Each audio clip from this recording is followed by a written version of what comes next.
Hello, everyone. Welcome back to our Saturday series. I hope you're having a good weekend. This time last week, we were in the throes of the retreat and having so much fun. But what I want to talk to you about today is a lovely, DistINKtive stamp set called Stylish Christmas. And you've seen me use this once before, but I just keep coming back to it because it's an easy stamp set to use. The images are nice and large, and it really looks very elegant. So that's what we're going to do. We're going to use the Stylish Christmas stamp set along with some of the beautiful Joyous Noel copper foil accent DSP. And it really is an easy card to put together and doesn't take very long. Whenever you're using your DistINKtive stamps, I recommend that you use the Stamparatus. So maybe we should call this Stamparatus Saturday since we're using it today. You're going to get the very best results if you use your Stamparatus, and I just like using it anyway.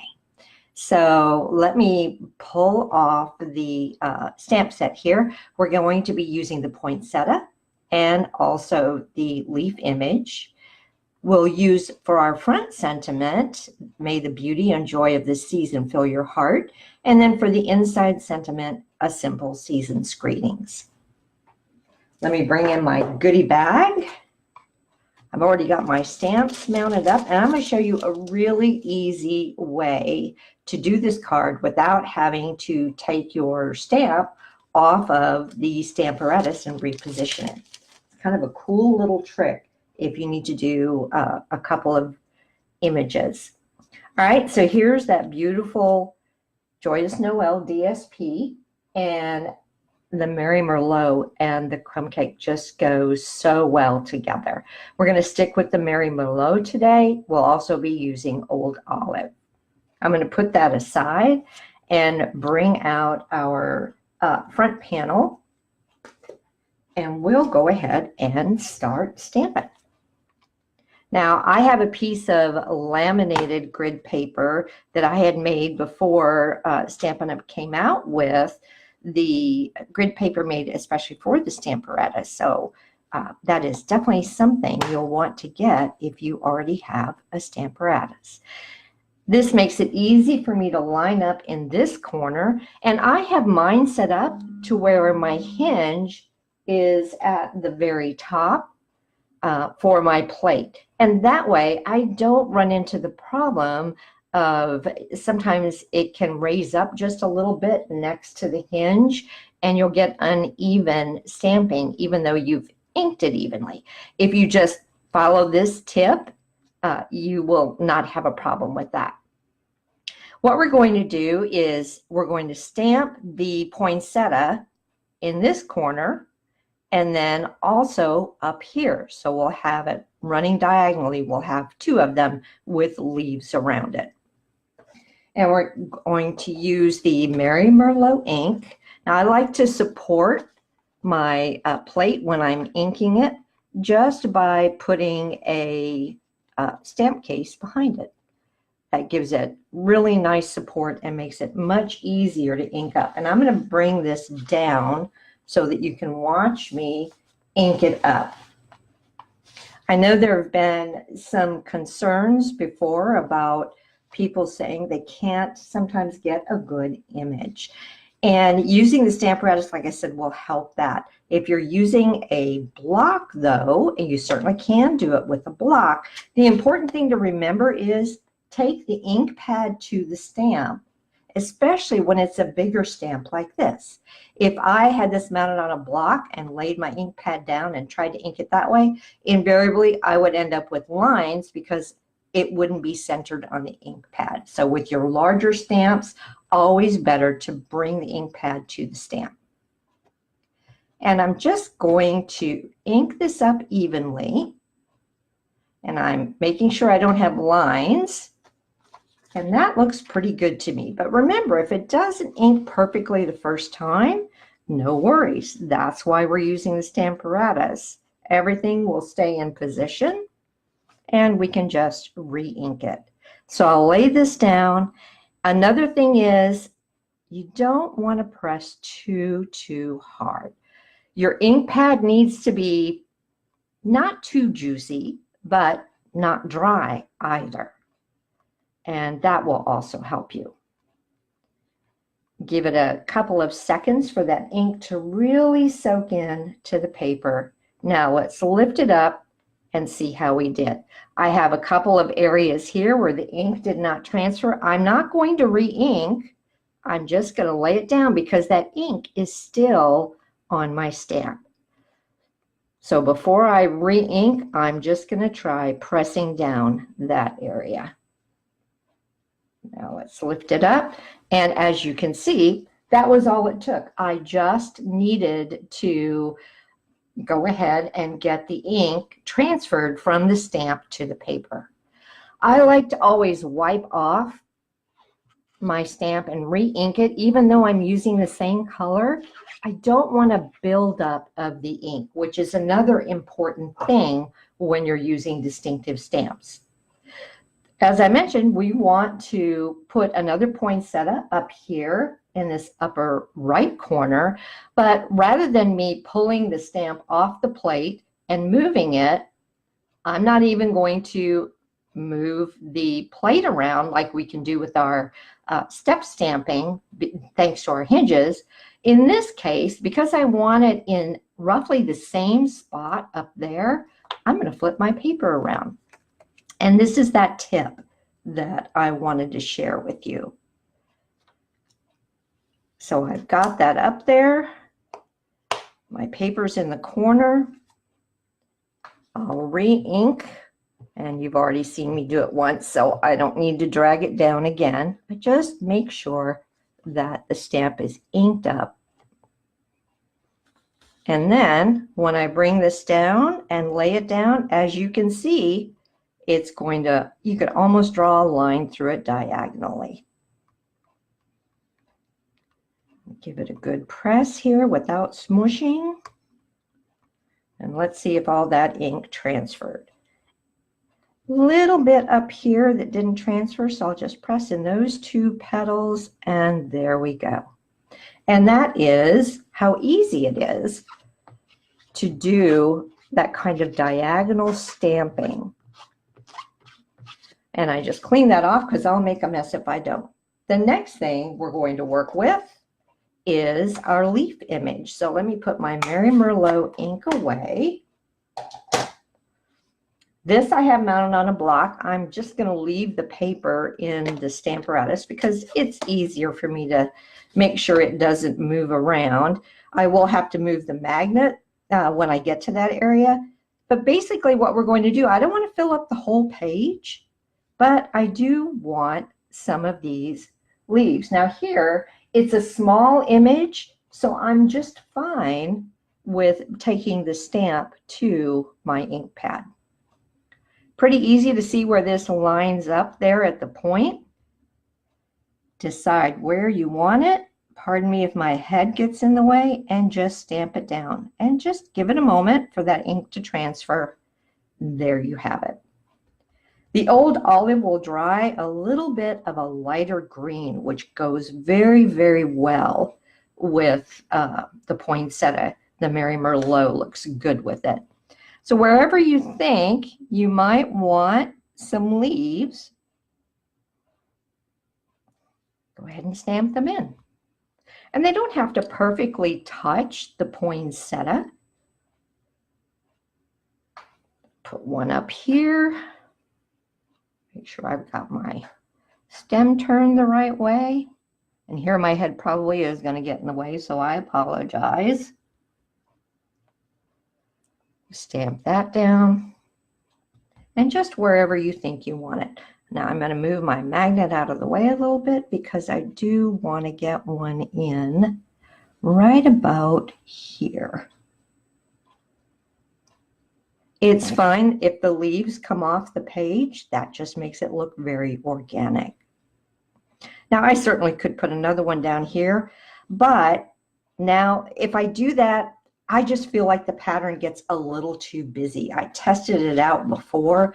I really like having a good balance between the old olive and the Mary Merlot. All right, that's all the stamping we're going to do on our front panel. So let me just, if I can. Well, that doesn't want to close, so I'll put it aside. I went ahead and stamped the sentiment. What I did was I used I think it's the second largest of the stitch shaped framelits, the circle, used my embossing powder pad on it to make sure that there were no oils or fingerprints, and then I used the copper embossing powder and heat set it. And I liked it, but felt like it needed a little something behind it to separate it from everything. All I did was with a 2-inch circle punch, just punched out some of that lovely copper foil. I'll use my trusty multi-purpose liquid glue here. And you don't want to use too much. Matter of fact, I think I've got a little too much there. Just wipe that out. I don't want it glopping out onto the foil because it will show. And then just carefully line that up so that I have an even border all the way around. It will take that a moment to dry. I'm just going to set my block on it.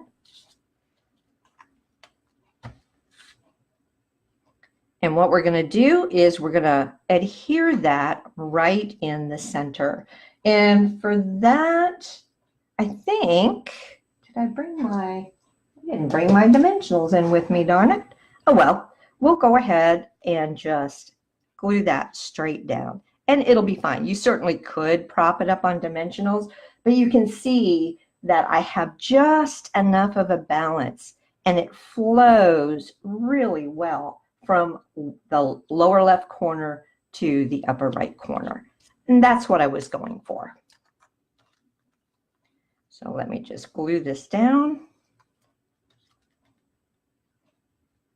Get out my trusty reverse tweezers so that I can actually see that it's straight. And I just want to stick it at the halfway point. My poinsettia should be lined up fairly centrally. So making sure that it is straight on there. And that's all there is to the stamping that we need to do. We're ready now to bring in that beautiful DSP and mount it to it. I thought about using some of the copper trim ribbon, but again, I just thought it overpowered it. I wanted to keep that balance. So we'll go ahead and glue this straight down.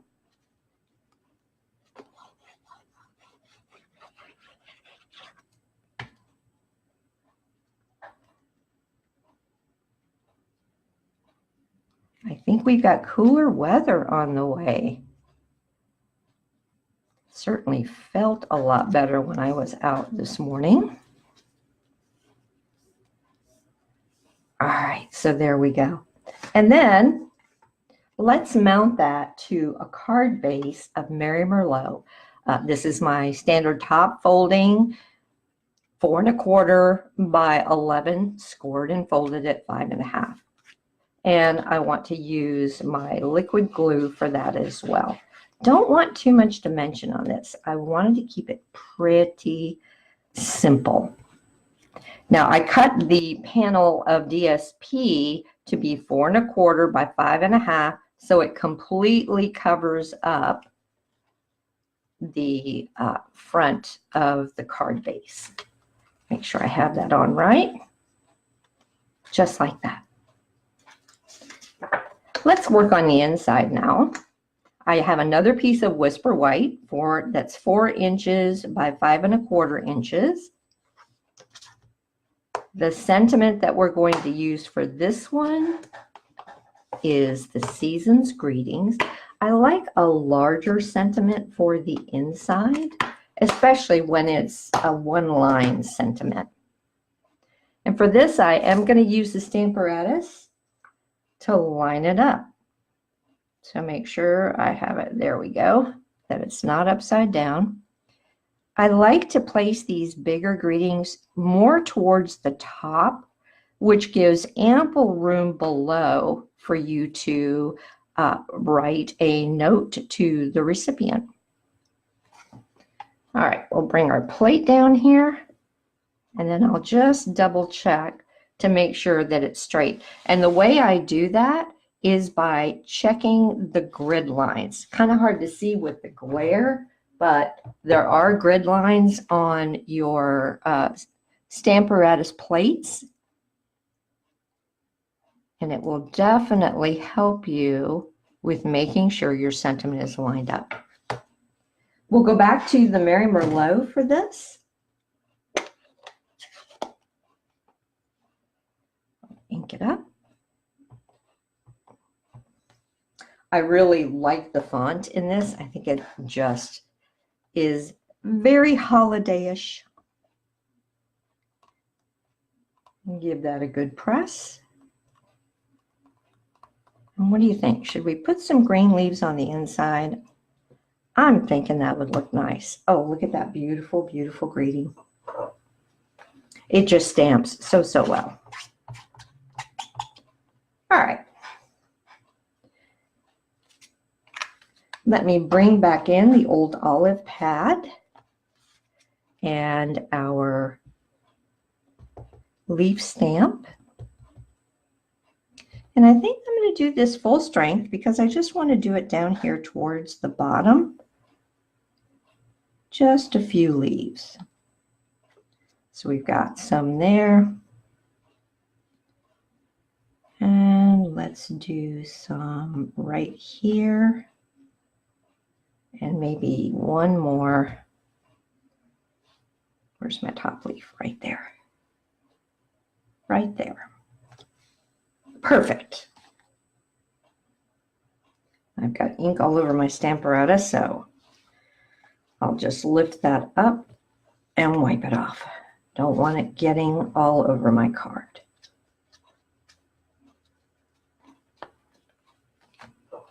Decorating the inside panel can be a lot of fun, but it's also a way to really personalize your cards.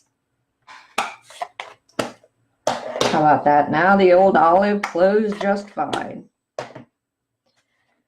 Okay, I'm going to move the Stamparatus out of the way, bring our card base back in, and we'll simply glue this straight down using the multi-purpose liquid glue.